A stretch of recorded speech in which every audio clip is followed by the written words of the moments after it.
There we go. Thank you very much, Bill.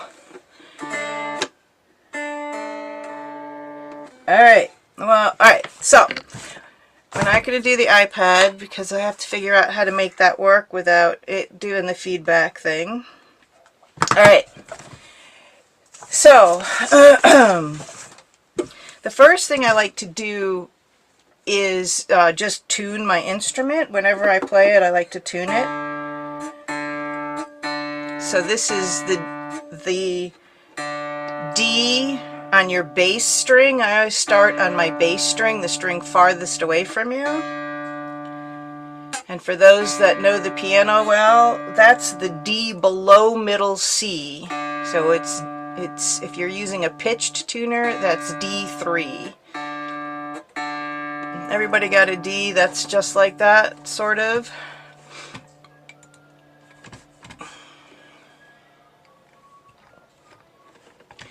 Alright, the A, the middle string, oh, that got knocked out of place. There we go. I should probably change my video so you can see what I'm doing. Let's do that. Okay, so I have my little tuner sitting on my dulcimer. That's my middle string, A. Again, it's the A below middle C, so A3 if you have a pitched tuner. Okay, thumbs up if everybody got that one. Good. D, melody string.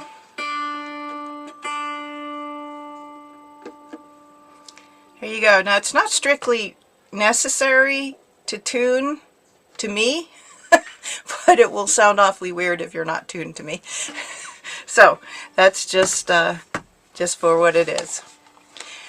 Alright, so I like to start with a couple of introductory songs. And I have to get my iPad up at least so I can see the list of songs we're going to play today. Woohoo! Alright, so we're going to start with Four Marys. And let me get that on the screen for you. Four Marys.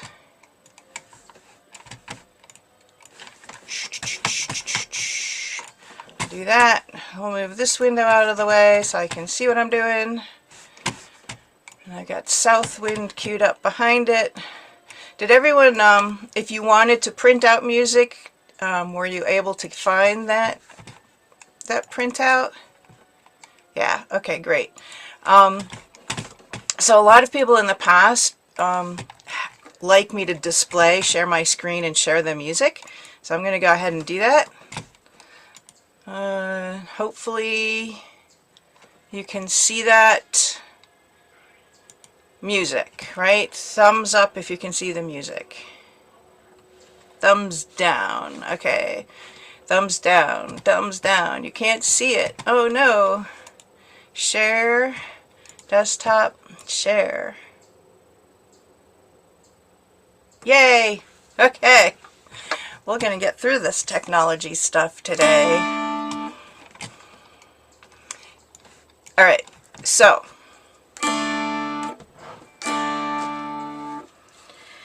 Alright, the Four Marys is a tune in 3/4 time. It's in the key of D. We're going to talk a little bit about keys and modes and capos in a little bit. But I'm going to sort of mention this stuff as we go along as well. So this is a very old tune, and some people say it goes back at least to the time of Mary Queen of Scots, but who knows? I am going, so this is in the 3/4 timing, it's a waltz timing. And there is a pickup note, which means I will count 1, 2, 3, 1, 2, and then we come in on the pickup note. All right. If you're brand new beginner and you just want to play the melody line, that's the 0, 2, 1, 0, 2, 4, 5, 4, 1. That's fine. That would sound something like this. although we'll play it slower. Again, I'm just dropped my pick. Everything's going great today. All right, got another pick. So if you just are beginning to play and that's what you want to play, that's fine. If you are more advanced, you can try and do some chording. That's the 3-3-5, and 2-1-2 is a B minor chord. Right? And if you're really far advanced and you really want to give it a whirl, you can do some flat picking on this song. It really sounds pretty.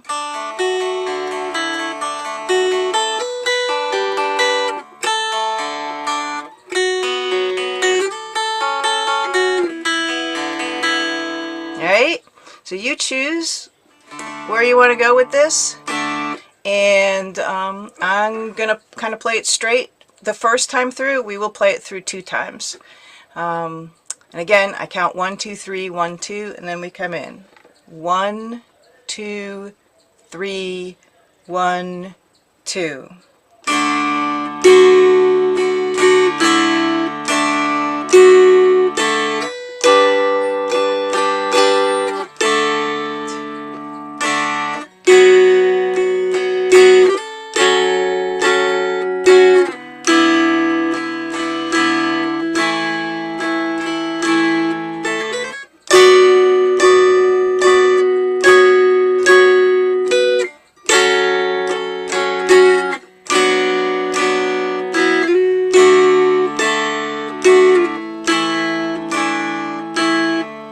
We're going back to the beginning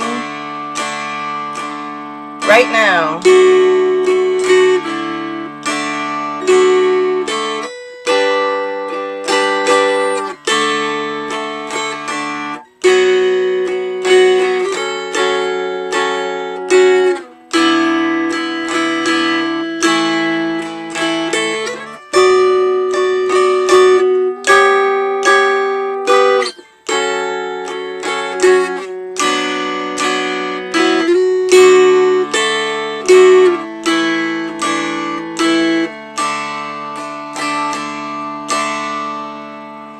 Alright, how was that for folks? Thumbs up if it was okay? Good.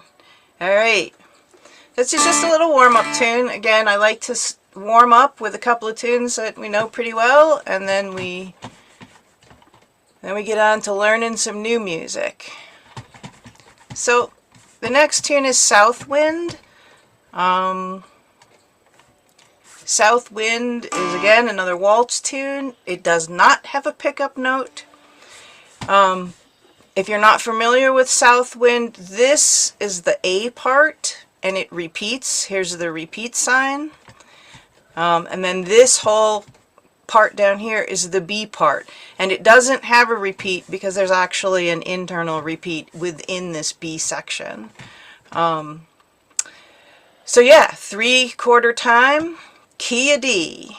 That's the key signature, 3/4 time. I'll count, in this case, because there is no pickup note, I'll count to 3. Sorry, give a shout out if anybody wants to hear me play through this song before I play it.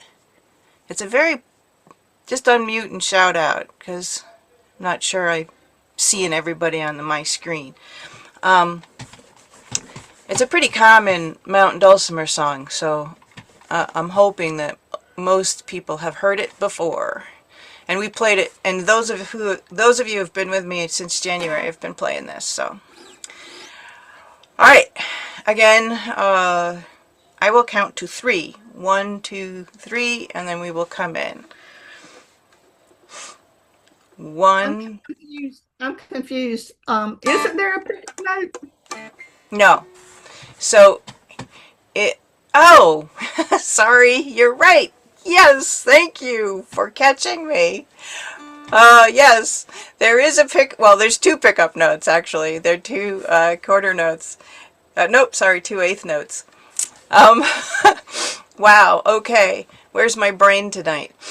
Alright, so yeah, I'll count 1, 2, 3, 1, 2, and then we'll come in on the 4, 3, 2. I'm sorry about that. I'm struggling with some technical difficulties, but that wouldn't cause that. All right, I'm on it. Counting 1, 2, 3, 1, 2, and then we come in. 1, 2, 3, 1, 2.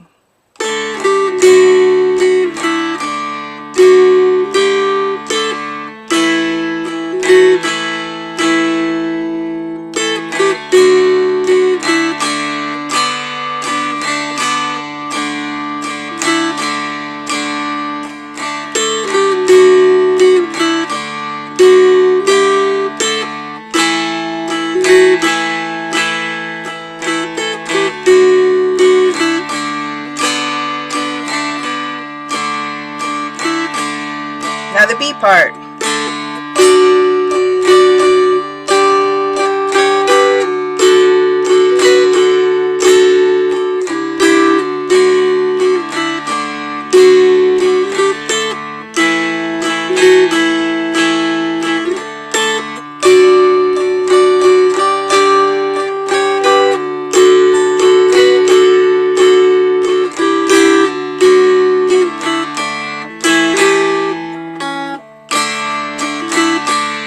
Back to the beginning.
So I hope you agree. That's a pretty little tune.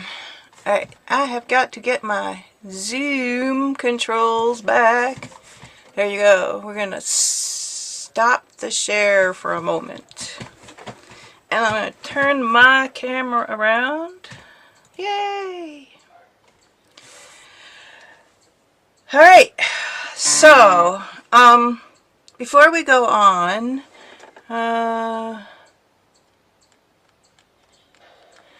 okay. Alright, some people are having issues. Does anyone want to, is anyone still having issues hearing, seeing me, or doing anything like that? I was having issues earlier, but I just logged out, came back in, and it went away. Thank you. Great. Okay. Alright. Alright, so,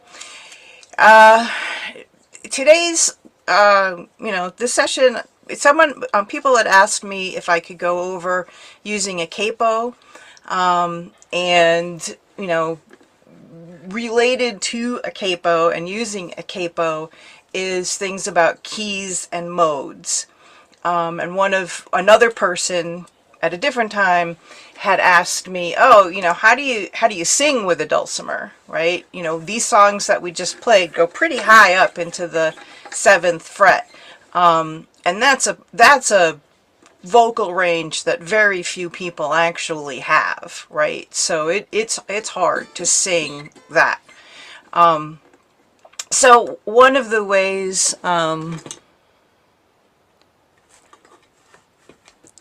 okay. All right. So, sorry, I'm just trying to keep up with the chat, and it's hard. So if you really are having a problem, please just, unmute and call it out. So, all right. So getting back to capos and keys and modes and all of those things. First, a disclaimer, and second, a plea or a warning or whatever, however you want to characterize it. The first disclaimer is I do not have an advanced degree in music theory. And there are such things. There are people in the dulcimer world that have masters and PhDs in music theory. So if what I'm about to share piques your interest at all, send me an email and I'll connect you with the people I know that have taught me what I've known, and then you can take this as far as you want within the dulcimer world and even outside the dulcimer world. So that's disclaimer number one. I am sharing what I've learned over the years, playing the dulcimer, but also playing a bunch of other instruments. So I hope you take it all with a grain of salt. But again, if you want to learn more, you can take university courses after university courses on this subject. Okay, so the other plea or warning or what have you that I would like to share is you don't need to know music theory to play an instrument and get enjoyment out of playing an instrument. And in fact, some people, the deeper they go into how music works, the theory of it sort of behind the scenes, the harder it is for those people to actually enjoy playing their instrument. So please don't go that way. That's why it's like a warning or a plea. Please don't allow yourself to kind of go down the rabbit hole and lose the enjoyment of this instrument. My goal is to help people get more joy out of playing the Mountain Dulcimer, right? Not give you chores and lists of things you have to memorize and all this kind of information that you have to know. You don't. People literally on this planet have been playing music on instruments for at least 30 or 40,000 years. And none of that time has anybody worried about how music theoretically works behind the scenes. Okay, so those are the two kind of disclaimers / warnings. Don't let this become, it's interesting and it's fun to learn new stuff, but keep understanding that the music you should be playing comes from your heart and your soul, not your head. Okay, and that's where the joy will come from. Okay, so having said all that, I'm going to start with keys and modes, and it'll become obvious why, and then we'll work on a capo. If you don't have a capo yet, you might want to buy one. If you do have a capo, make sure you get it out, because we've got a couple of songs coming up that require a capo. Alright, so I'm going to talk about modes first. Let me back up. Both keys and modes are systems of organizing notes. Everybody knows what the piano looks like, and there are these groups of notes that go all the way across the piano. Okay? So keys and notes and modes are a way of organizing. Songs don't usually include all of these sharps and all of these flat notes. Songs usually take a set of, so there are 12 notes in the actual chromatic scale, and most songs that you are playing only use a very small subset of the 12, either 7 or 5 even, okay?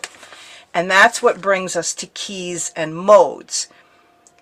These are systems that organize those notes into what is pleasing to the human brain to hear. Okay? Modes came to us, are much older, and they came to us from ancient Greece. Has anyone ever heard, raise your hand or thumbs up, if you've heard the dulcimer is a modal instrument? Yeah, a few of you have heard that expression, okay? The dulcimer is definitely a modal instrument. And I'll point out why in just a second, okay? But so so background, modes came to us from ancient Greeks, and they have ancient Greek names like Ionian and Dorian and Mixolydian, okay? And they really, you know, people like Aristotle were writing about how music goes together and how different notes sound better together. All right. All right. So why is the Mountain Dulcimer considered a modal instrument? I'm going to switch my camera around. So you can look at this dulcimer. Has a 1.5 fret. So I'm just going to set it aside for a moment. Get my other dulcimer. Okay. Alright, so now without the 1.5 fret, you have a big wide space, another big wide space, and then a small space. A big wide space, a big wide space, and 3 small spaces. Now, traditionally, the dulcimer did not have this fret. It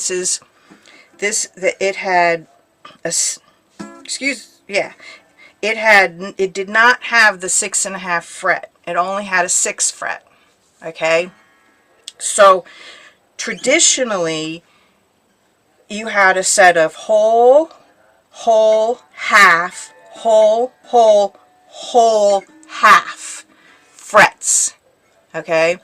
And when we're speaking about either keys or modes, the distance between each note is called the interval, and that's in whole, whole, half, whole, half steps, is how they describe it.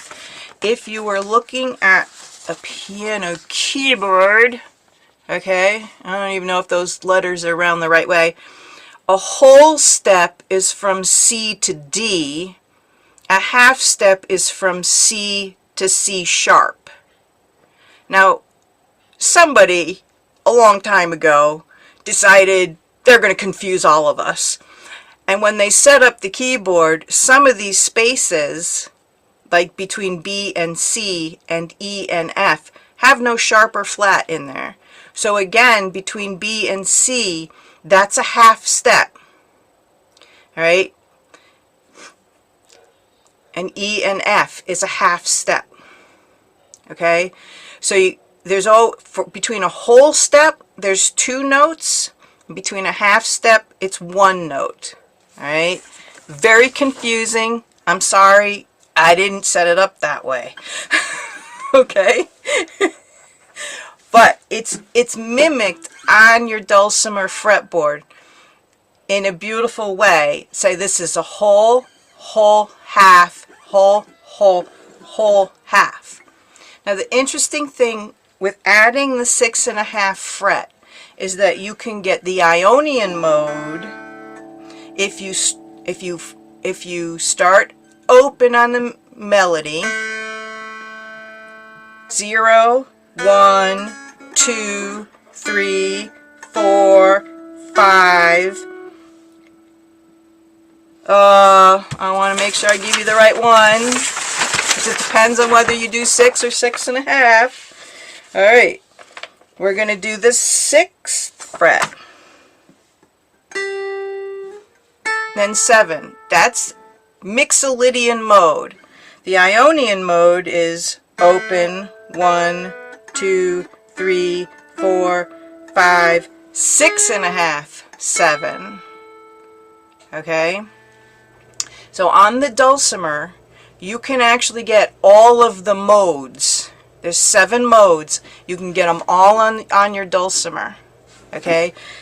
If you have a 6.5 fret. And depending on which fret you use, the 6 or the 6.5, you can get them. Now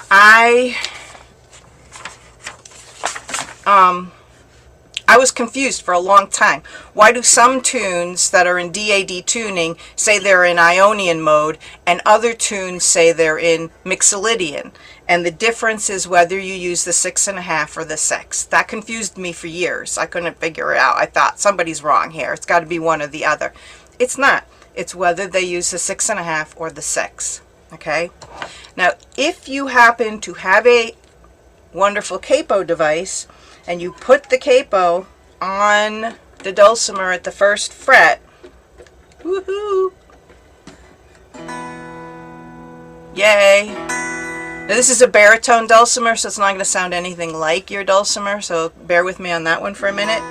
But now we've changed the orientation. This is like pressing down on all the first strings, and you've now changed the relationship. We now have whole half instead of whole half. Okay? And that changes the key and the mode on the dulcimer. Unlike other instruments, when you put the capo on a dulcimer, you change both the key and the mode. Okay? So this is in Dorian if we use one of these, and it's in something else if we use the other, and I'm not sure of those yet. I'm going to write it all down and send it out when I send out this video. Okay, so essentially modes are it's essentially a scale. Which notes are you playing in the scale? Okay, and how you change the orientation of one note to the other and to where you start. Okay, so that sounds very different. Listen to that again. That sounds very different than if I take the capo off. The intervals between those notes sound very different. Okay, and that's all we're talking about with both modes and keys. All right, most modern European music doesn't deal with modes at all. so let's stop talking about modes for now. And again, a keys. So remember, there are 7 modes. There are 24 keys. There's a major and minor key for all 12 chromatic notes. Okay? So this is kind of like the difference between Celsius and Fahrenheit. Only there isn't an easy way to convert one to the other, because it's not a mathematical formula. Okay, but they're both Celsius and Fahrenheit are trying to describe a temperature scale. Okay, and everyone, I think everyone here knows that Celsius goes from 0 to 100 degrees, with 100 is boiling water and 0 is freezing. Well, from Fahrenheit, it's 32 degrees Fahrenheit for freezing and 212 degrees for boiling water. So there's a mathematical way you can figure out and convert one to the other. There isn't anything like that to convert modes to keys or keys to modes or anything like that. They're just two separate systems that essentially are doing the same thing, which is grouping notes. All right. What do I mean by that? I'm going to switch my camera around again. Alright, and I'm going to go back to my regular dulcimer. And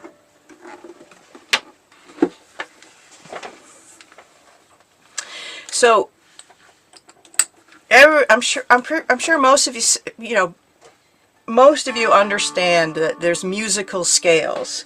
So,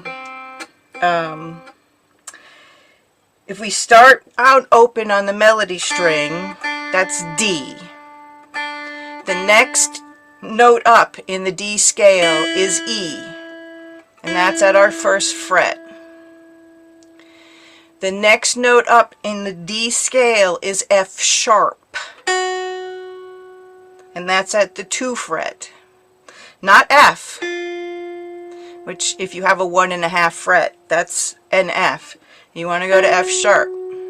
Then the next is G, and A, and B, C sharp, and D. Right? So the notes that are commonly found in the key of D are D, D, E, F sharp, G, A, B, C sharp, and D. Okay? If that's just the most common notes. Okay? And that is, let me share my screen again. If you look at the key, share, yes, please share. If you look at the key signature, right there, everybody see those 2 sharps? That's for C sharp. That's the C sharp, and that's the F sharp. Okay, so this means when you when you ever want to read music, is that every time you see a C or an F, let me get to one. Here's a C, right? That's on the C line. Remember F A. Yeah. What am I pointing at? F A C E, right? So this note, if you recall your elementary note reading, that's a C. But because there's a C sharp in the key signature, it means that has to be played as a C sharp, not a C. Just thumbs up if that makes sense to people. Okay, I got some thumbs up. Good. So that's really what we're talking about when we talk about keys. Sorry, my picks keep falling on the floor. And if I let them continue to collect on the floor, I won't have any to play with. All right. So there are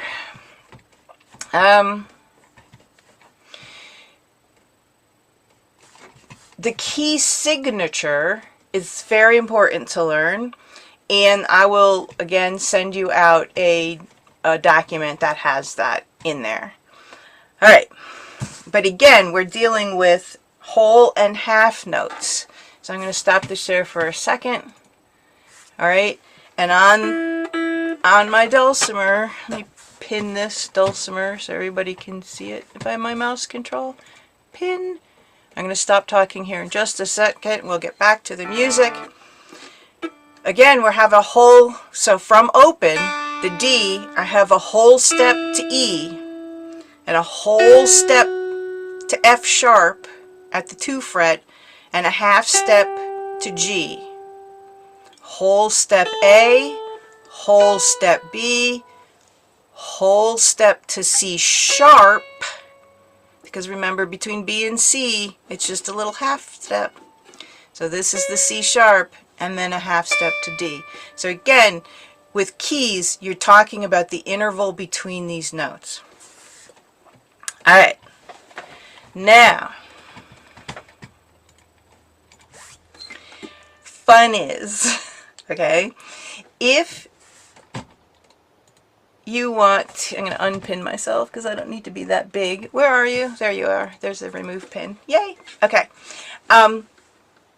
So why do you change keys? To accommodate a singer who has a vocal voice. Number one, if you are working with a singer, the singer's vocal range must dominate what key you're going to play in. You can't play a song in a key that the singer can't sing in. It's just not going to work. That includes yourself. You know, if you want to sing with your dulcimer, that includes you. Number two, if you're playing with other people and other instruments, okay, they may not be able to play in the key of D, all right? And so there's, again, where you're going to have to do something different.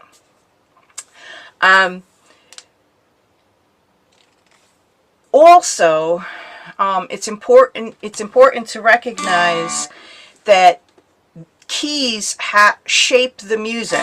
So D and G and C, those keys are very bright. They're very uplifting. There's like lots of songs that are in there, and it sounds great. Once you put a capo on, or change tuning, which we'll talk about in a little bit.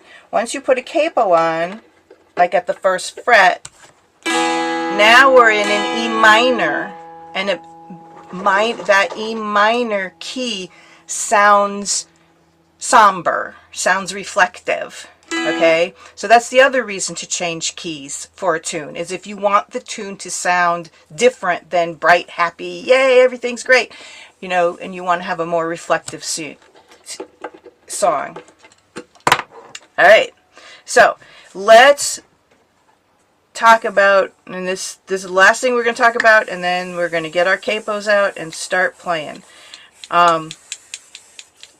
There are several ways to change your key on your dulcimer. One is to use a capo. One is another way is to retune. Now, retuning, you can go so far with the strings that you have on the dulcimer you have. You can't go all the way, right?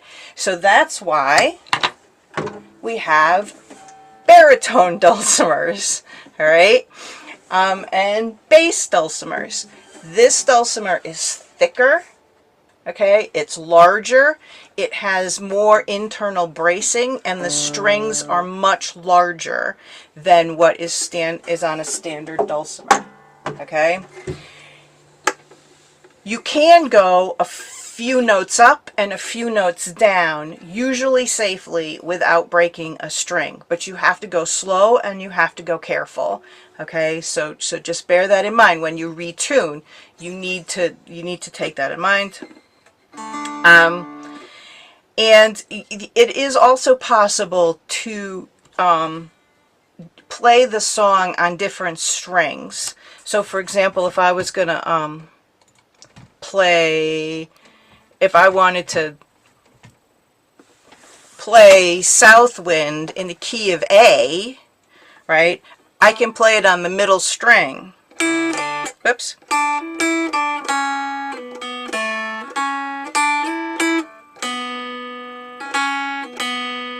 Right? That's in the key of A, right? Rather than the key of D. However, it's harder because you can't really strum across all the strings at that point. Okay? So you have to do some fancy flat picking to really get that to sound right. All right? Okay. So, let's move on. If you have a capo, okay, now's the time to get it out. And you want to, everyone will tell you, make sure your strings are in tune before you put it on. So D, A, D. Yeah, that's close enough. Okay, and then I take the screw end and put that away from me. You put it on your dulcimer as close as you can get, but not on top of the first fret. You press it down with your thumb, and you do whatever you need to tighten it up. Okay, and don't mash it. Don't go too far. Just gently. And once you've done that, make sure each string is sounding clear, sounding nice. Right? Beyond that? Now we've just effectively retuned to EBE. Except instead of retuning to EBE, the capo is going to make certain songs a whole lot easier to play. Like way easier to play. So let's see. The next tune we're going to go to is Scarborough Fair. Oh, no. You know what? I just skipped over a whole bunch of stuff. Alright. We'll get back to it. What time is it? 5:45. I've talked too long. No, no. All right, I'm going to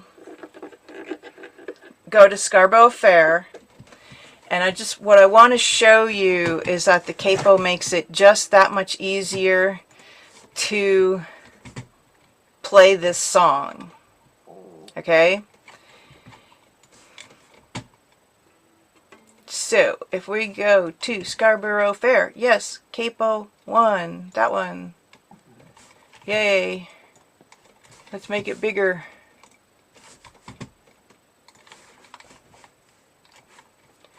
And let's make it over there.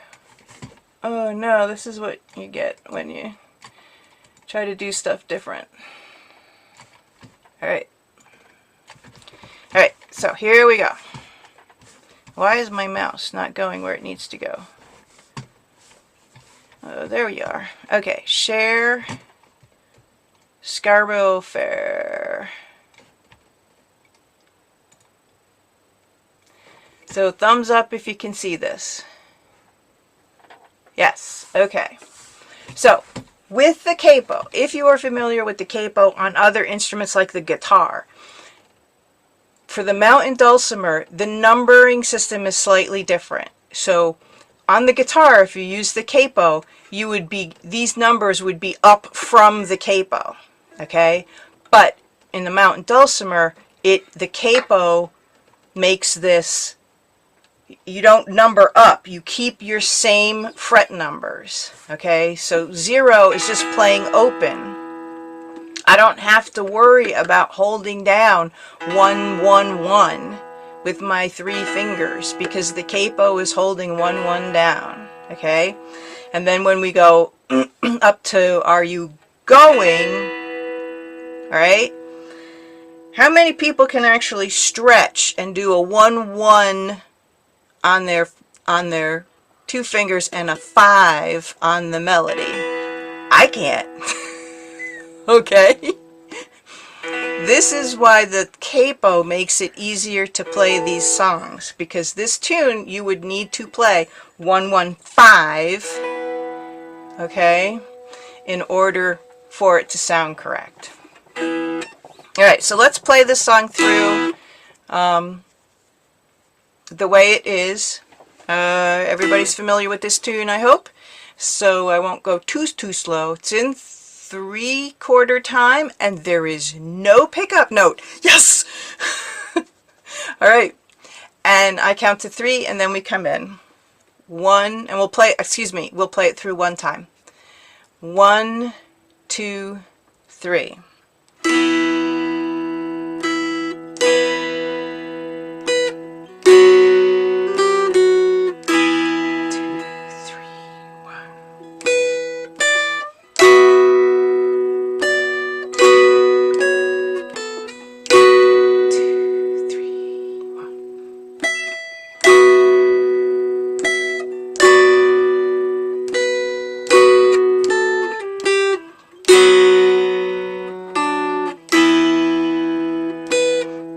Another big stretch.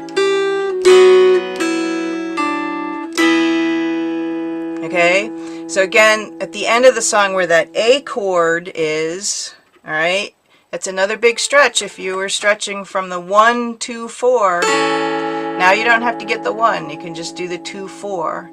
And with the capo on, that's an full A chord. Again, just getting back to the key. So the key signature is the same here. It's the 2 sharps. However, this tune is in the key of E minor. We know that because of that last chord. So one thing about keys is that there's the major D major key, and it has a relative minor. And that relative minor for D major is E minor. And the reason why it's a relative minor is because all of the same notes in D major are also in E minor. Okay? It's just a weirdness of where those whole and half steps fall in line with each other. Each major scale has a relative minor. So even though these have two sharps here, which would say to most people it's in D major, because that last chord is E minor, and there's a lot of E minors in here, this is in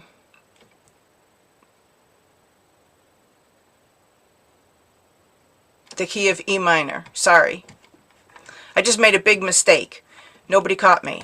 The relative minor of D major is actually B minor. The relative minor of G is E minor. Okay, and again, a lot of this stuff I have written down and I will send out for review if anybody wants to go down this rabbit hole any farther. Alright, so there's other versions of Scarborough Fair.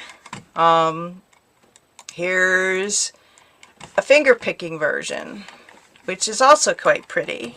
And you can finger pick it or flat pick it, but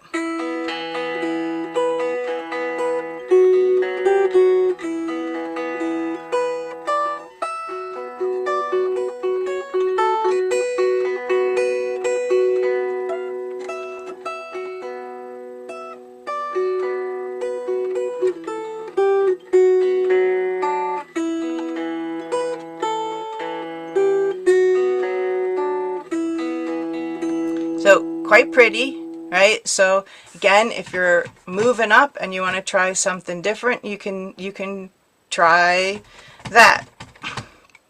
Another version that's available in that share is a version of Scarborough Fair in A major. Woohoo! And interestingly enough, it uses a lot of the same notes. I'm going to make this window bigger. Okay. But I'm not seeing the screen change, and I don't know if it's me or... Okay. Let me stop the share and start it again. Maybe that will help you. Let's try that way. Bloop. So here's a... Is you seeing that now, Paul? Was that Paula? So this is Scarborough Fair. It should say Capo 4, key of A. Okay.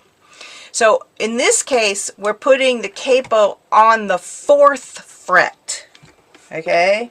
Way up on the 4th fret.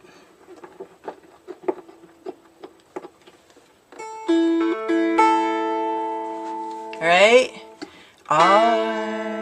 And we're going way up to 8.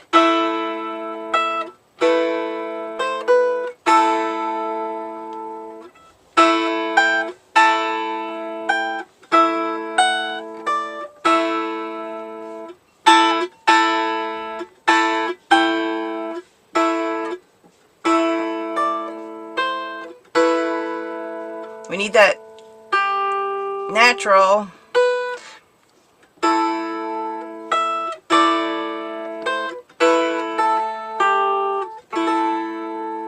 Okay, so yeah, you can play these tunes in different keys on your dulcimer. The easiest keys to get to are D, G, A, but you can also retune, right? So let's go back though, because I think I did a disservice, and let's look at some of the other tunes that are in DAD tuning before we retune into something else. Okay, how much time do I have left? Alright, so let's look at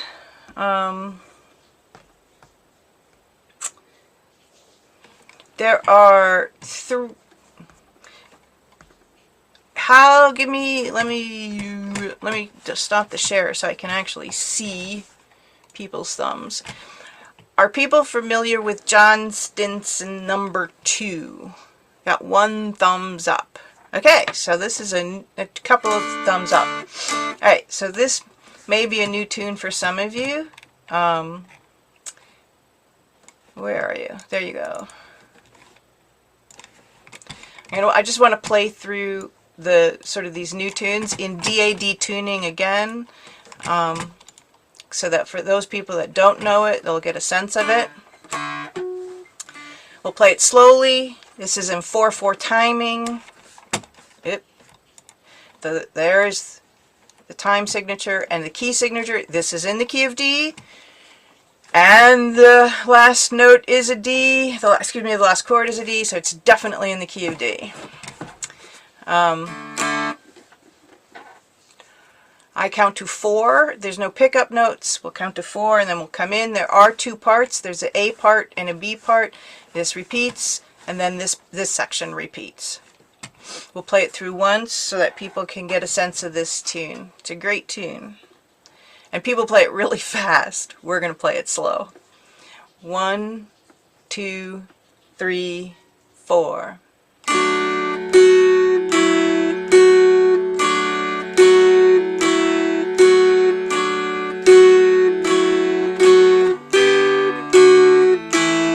Second line.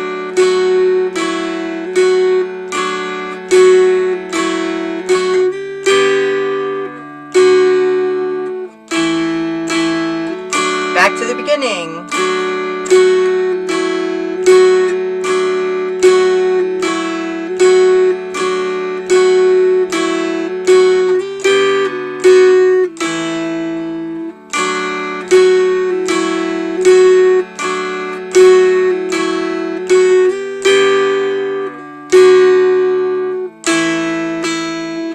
Third line, B part.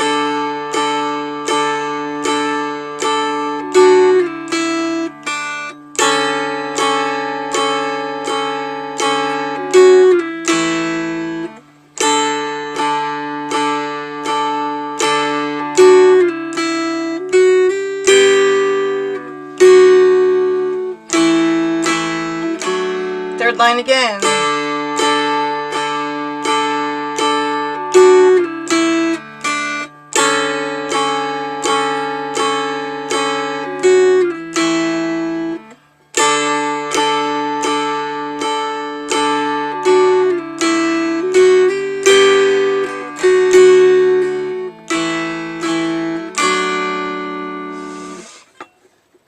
All right.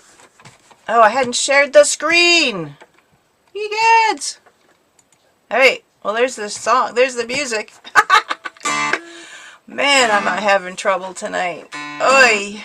Anyone want to give me a shout out and say normally I'm not this disorganized and crazed? I'm sorry. Wow. Okay.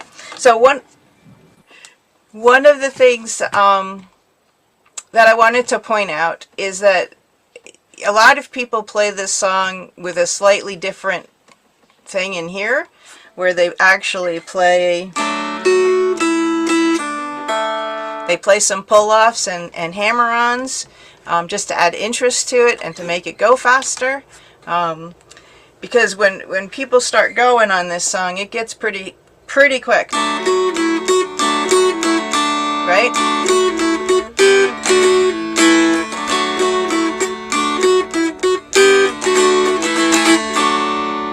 So it gets pretty quick.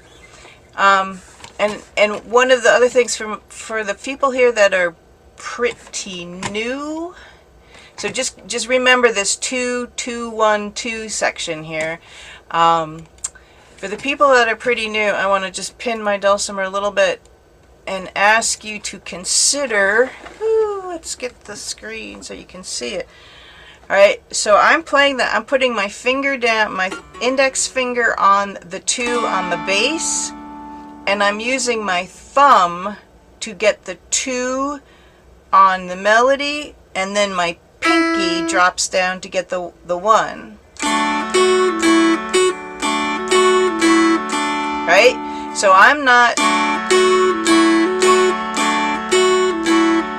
You see, I'm not moving my hand very much.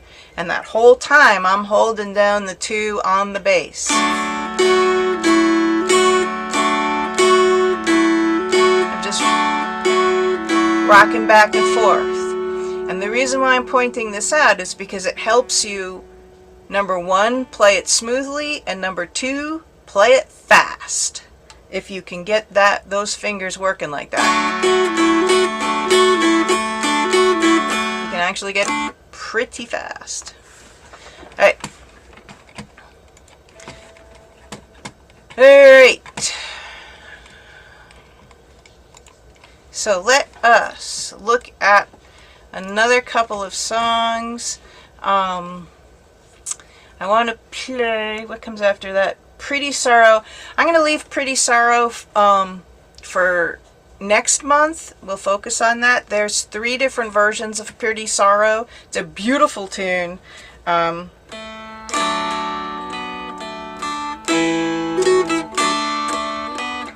the low melody, okay? It's another way to be able to sing. I've moved the notes all down one, you know, all down an octave. So you can sing it, you can sing it in a lower octave. There's actually 3 versions in the share. There's a low melody, a high melody, and a baritone version. If you have a baritone dulcimer and want to play along, that's great. That version is tuned, the low and high melodies are both tuned D-A-D. The baritone version is tuned A-D-A, not A-E-A, which is the normal way people tune a baritone. Okay, so let's leave Pretty Sorrow for next time. Goddesses is a really cute song. It's short and sweet. So let's see if we can play through that one. If I can make it on the screen. Yes, I can make it. So I'm looking at this is Goddesses without any capo or retuning. I'll get it on the screen share here. There we go. That's what it looks like. It says traditional English dance at the top. And yay, I did it correctly here. It's 1 sharp for the key of E minor. Because that is also the same key signature for G. But this is in E minor. E minor is the relative minor of G. Okay. So D-A-D tune. 4/4 timing. I'll count to 4. We come in. If you're new to the tune, just try to play the melody. And wow, I can't get it all on the screen. Get it all on the screen. There we go. The first line repeats once, and the second line repeats. I'm not actually going to call these A and B parts. I guess technically they are, but whatever. So yeah, if you're just learning it,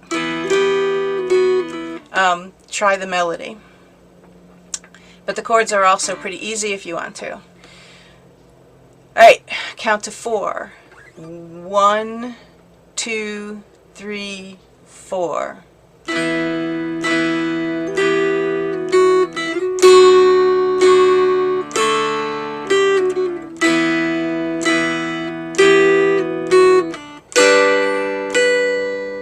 That repeats.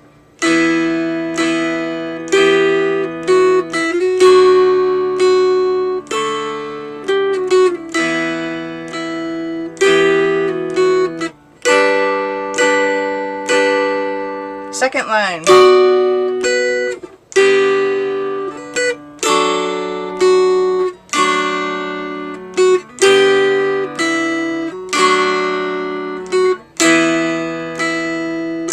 That second line again.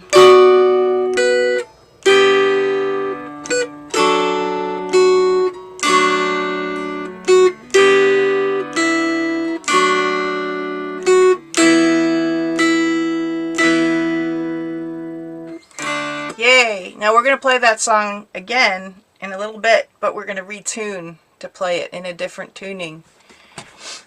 Okay, just want to emphasize some of this keys and capos stuff. Alright, and let's get the Farewell to Tarwathie, Farewell to Tarwathie up. This was a request by someone in the group who wanted to learn how to play this song. It's actually quite pretty. Judy Collins sings this. on her album Whales and Nightingales. It's really pretty. I'm going to play it through once just so that you hear it. And then we'll play it through together. Alright, so here's Farewell to Tarwathie. Oops, I'm sorry.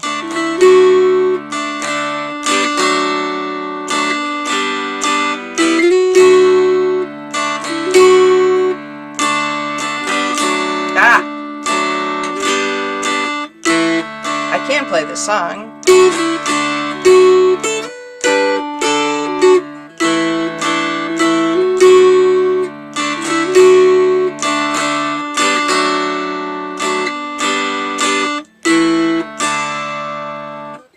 Alright, so I wanted to play through it because I wanted to point out that there's a quick transition of chords, and it happens 3 times in the song. It happens here, 3, 1 to 2. It happens again down here, G to D, 3, 1 to 2, and it happens again down here, 3, 1 to 2. So if you're playing chords, do that with me. 1, 2, 3. We're starting on 3, 1, and we're going to go to 2 almost immediately. So 1, 2, 3. That's how quick we go. Okay? So I am using my index finger on 3 and my ring finger on 1. And then I just move my index finger to 2 and lift up my ring finger. Alright? So that's pretty much the only tricky part in this song. So let's play it through together, slowly. There is a pickup note, so I'm going to count 1, 2, 3, 1, 2, and then we'll come in. 1, 2, 3, 1, 2.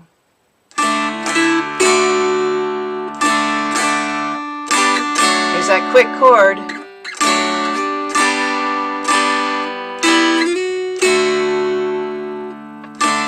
Second line. Whoops. I'm talking over myself. Let's start from the beginning, and I won't talk. 1, 2, 3, 1, 2.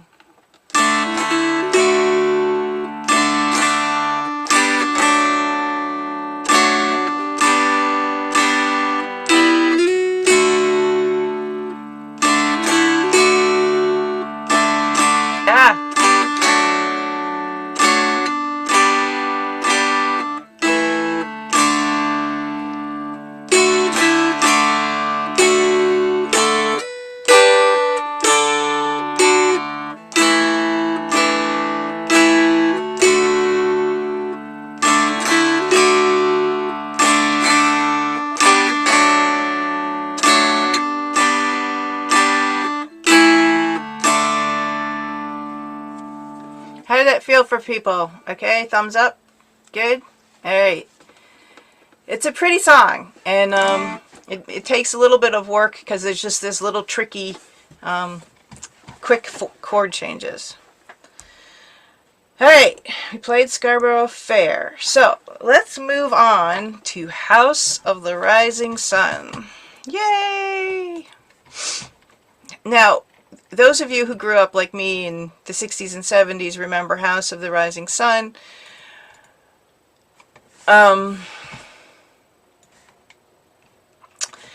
Was a very popular song.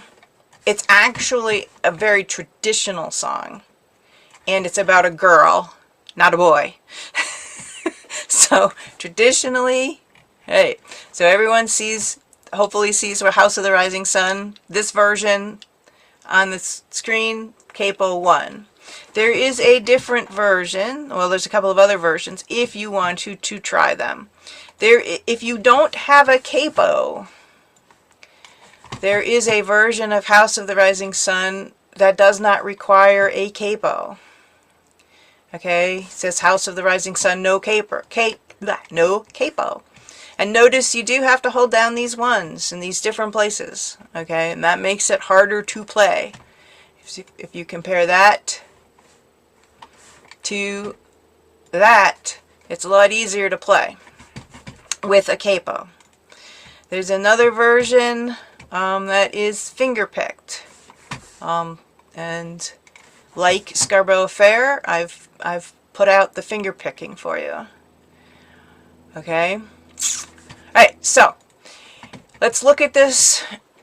This version, it does, let's play, if you have a capo, let's put a capo on the first fret. Again, it's not on top of the fret, it's just behind it.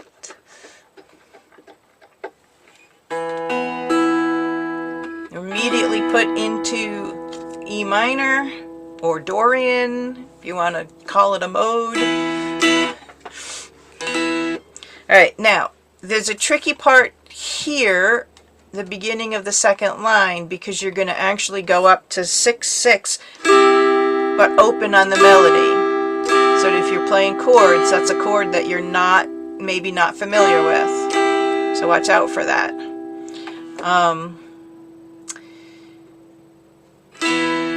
Otherwise, it's pretty straightforward, I think. So again, this is in 3/4 time. There's a pickup note. I will count 1, 2, 3, 1, 2, and we will come in. 1, 2, 3, 1, 2.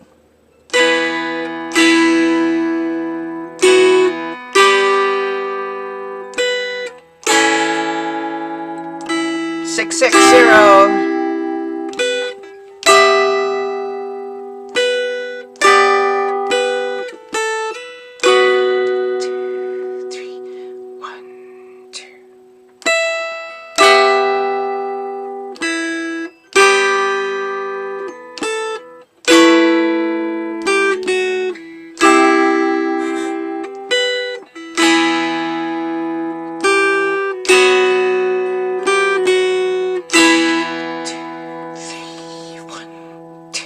Be back to the beginning. How's that for folks? Thumbs up? Think that's doable? Yay. Okay. Anyone have a problem with any of this? Okay. Alright.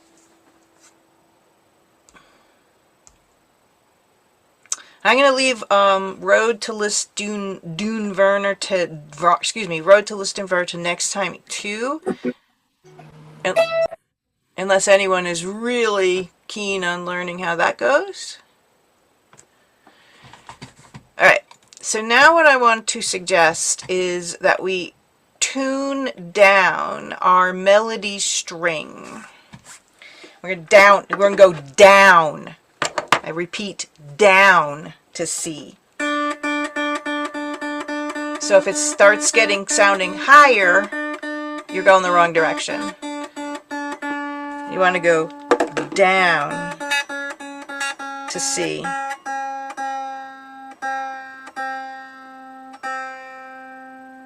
So bass string is still at D, middle string is still at A, melody string is at C. This is a great tuning, and we're going to look at Scarborough Fair. Don't I have that on here? In DAC tuning. There we go. Okay. Again, same song. Okay. But this is now in the key of D minor instead of E minor. Because we have tuned down our melody string. Just one little tuning change. And when you have a whole new key, D minor.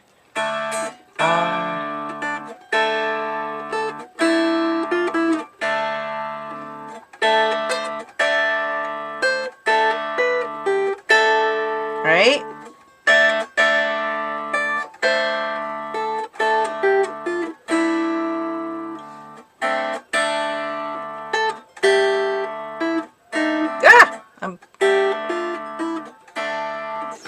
Hey, I'm not having to play anything on the middle string. I'm not having to do any funny things on my bass and middle, okay? So it's all right there, very accessible. So let's play this through once, and you can see. All right, it's 3/4 timing. There's no pickup, so I'm going to count 1, 2, 3, and we come in. So 1, 2, 3.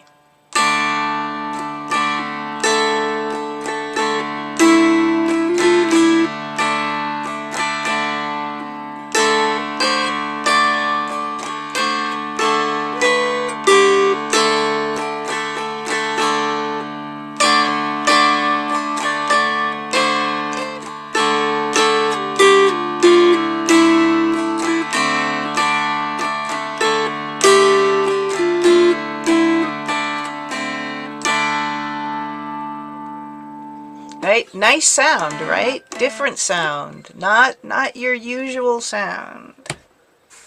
Alright, so again, you change keys to get into some of a range that a person can sing in. You also change keys because you want a different sound, and you want to just try things different. By the way, one of the biggest reasons why we use a numbered tab system is because Mountain Dulcimer players, once you get advanced or intermediate advanced, is you're constantly retuning your dulcimer.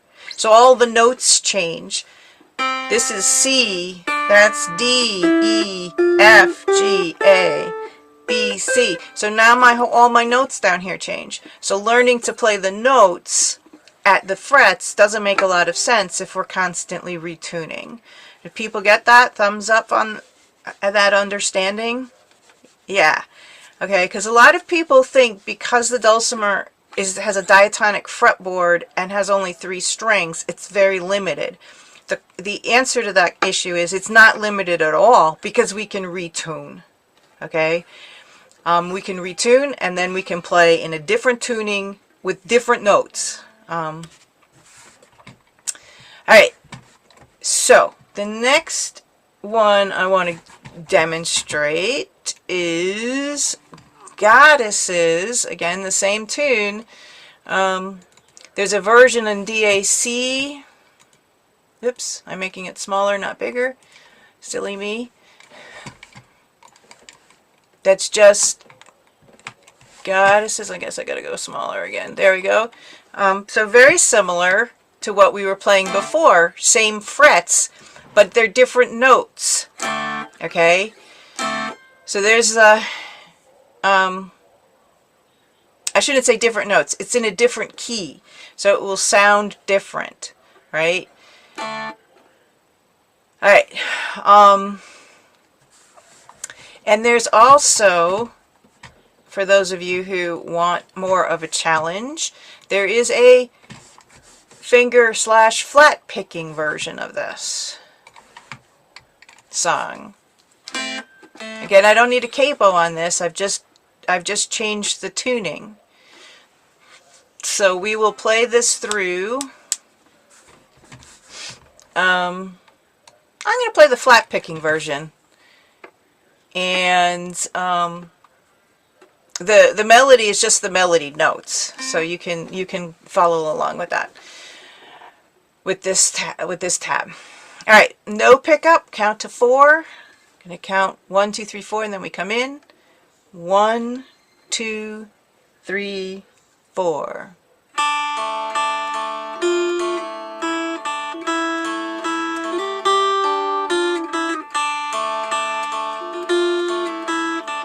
Woo! Whoops!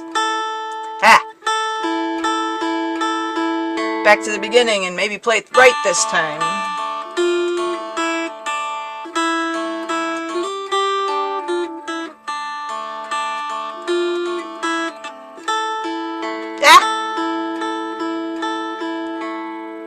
Second part, B part. Oh, 7, 4.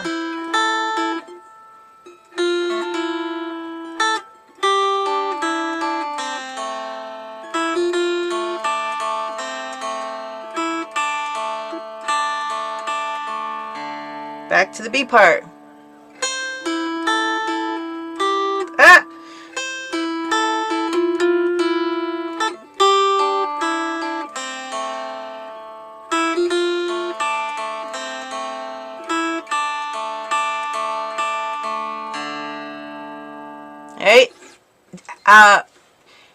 People give me a thumbs up if they think this sounds nicer than the first version we played. Yeah, I got one thumbs up. I didn't play it great cleanly, but I promise if you play this a little bit, you're going to say, wow, this sounds way better than the other version. Alright, the last song I want to play is... no, not that one. Come on. Why can't I? Alright, we'll go over here. We're going to have to retune again. And it's a little... You might remember this from your childhood or your grandchildren's lives. It's a little Six Little Ducks. Okay? Now this is actually in the tuning called FAC, and this is in the key of F. Okay, one flat is in the key of F, and there's the chord at the end that tells it's in the key of F. If you don't have a 1.5 fret, don't worry about it. We're going to go up on our bass string. We're going to leave our A in the middle and C on the melody. We're going to go up a little bit on our bass string. So please go slowly and please go carefully to F. I'm at E. That's F on my dulcimer on the bass string. Folks there? Getting there? Got one head nod.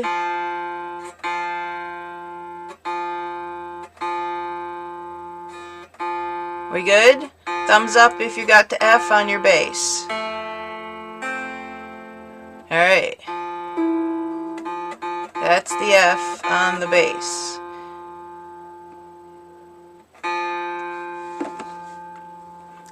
Is anyone having issues getting there?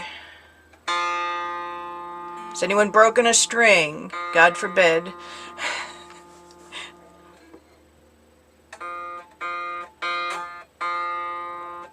We're just changing the tuning on the F string from where we were. How we doing? We good? Alright. If anyone's having issues, call it out. Alright. So this FAC is a very powerful tuning. It's a what's called a 1-3-5 tuning, and it is a full chord at every fret position just by doing a bar. So let me turn off the share for a second and show you what I mean by that by pinning my video. Alright, so this is open is F. Okay?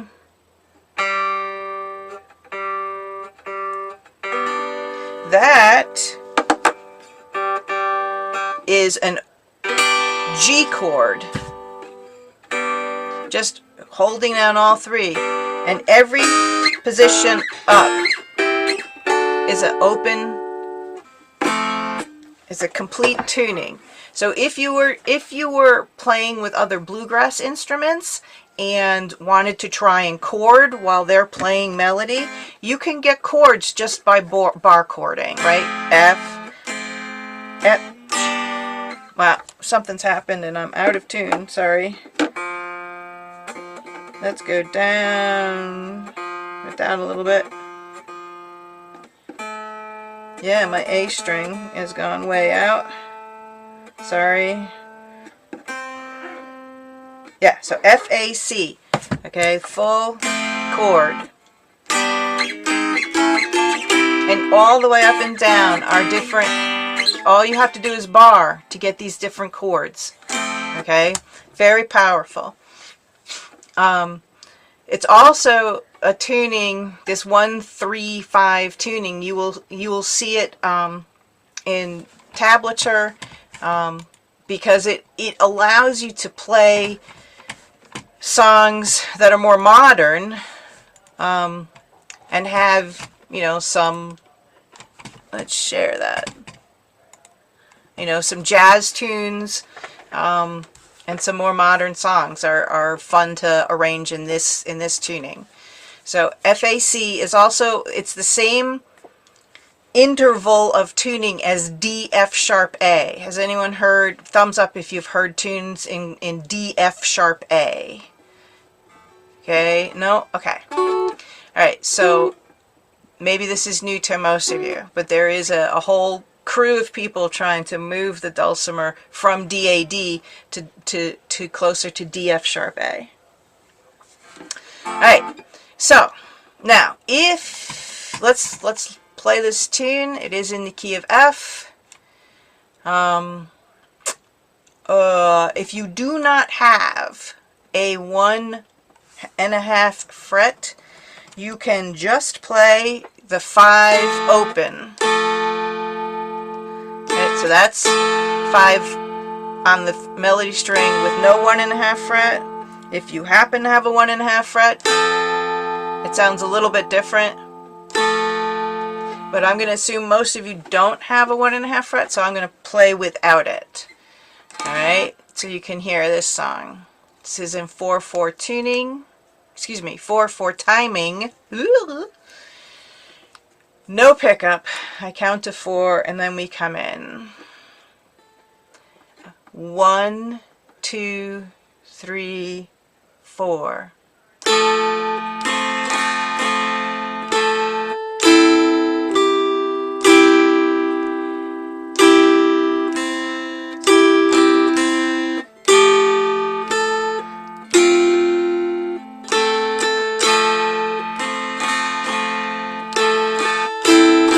Whoops.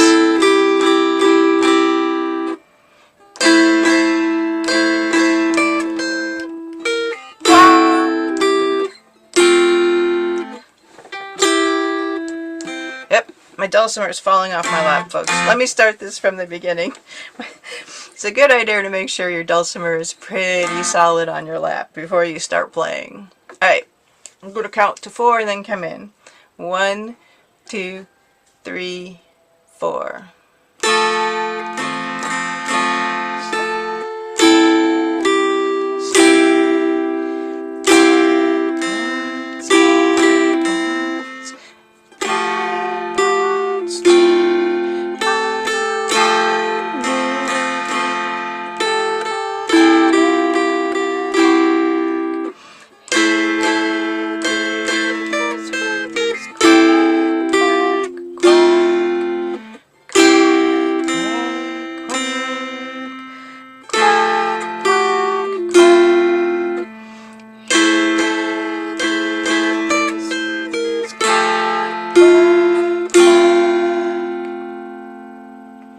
That sound familiar to any of you? Your grandchildren, maybe? Yeah, some of you? Okay, cool.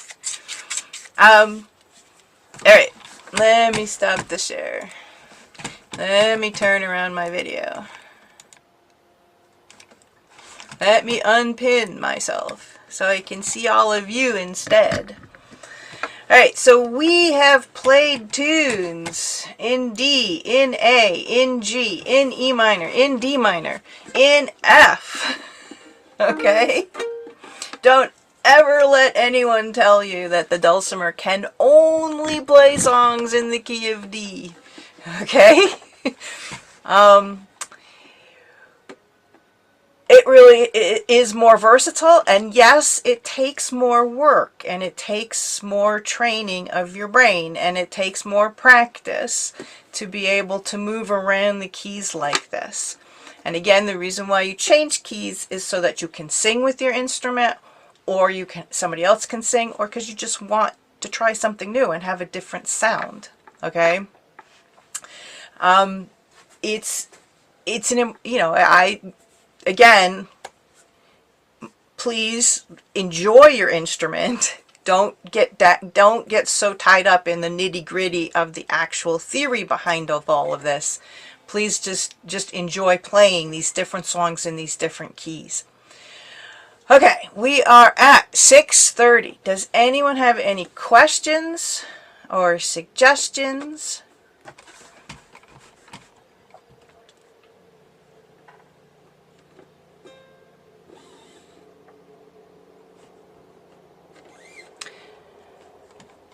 All right, so someone is saying that the music, they couldn't see the music. That was probably a while ago. Hopefully that got good. Does anyone have any questions or issues or things they want to say to the group? All right, well, remember, folks, your dulcimer is now tuned to FAC. So please tune it back to DAD before you play DAD songs. And be careful when retuning. Go slowly. Make sure you're going in the direction you want to go in. Because you don't want to break a string. It's also a good idea, once you do start this retuning thing, to learn how to change your strings. Because you will eventually break a string. So learn how to change your strings. Have an extra set of strings on hand, because you will eventually break a string. All right, so next time I won't talk as much and explain all of this stuff about keys and capos and modes. We'll just play a bunch of music. This is more of a jam session for you guys to jam music than for me to teach stuff. I do like to throw in some teaching when people ask for it. But yeah, and that's where this all came from. But I hope you get a sense, and I hope you see that there's a huge range to this thing in your lap. And it even goes beyond this. You know, you can, instead of being in DAD, you can be in CGC, for example.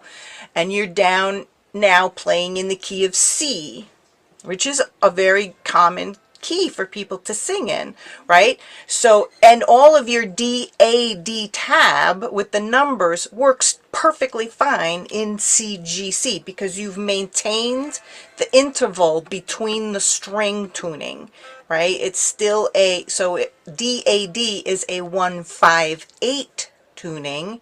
D is 1, A is 5, D, E, F, G, A. So that's the fifth. And then go up to D again is the octave at 8. So that's a 1-5-8 tuning. Anything that's a 1-5-8 tuning can use DAD tab, and you're just in a different key. So if you're down to CGC, you're playing the same music, just in the key of C, right? Make sense? Thumbs up? Yay? Yeah, cool. All right. Enough of me talking about keys and modes and capos. I just like to play music, and that's why, you know, I implore you guys to just keep playing. It doesn't matter. Don't even worry about what key you're in or whatever. Just play. All right? All right. Thanks for sticking with me this long. Good workshop. Thank you. You're welcome. It was a little chaotic. I apologize. It was fine. You did great. Thank you, as usual. You're welcome. See you next month. See ya. Bye.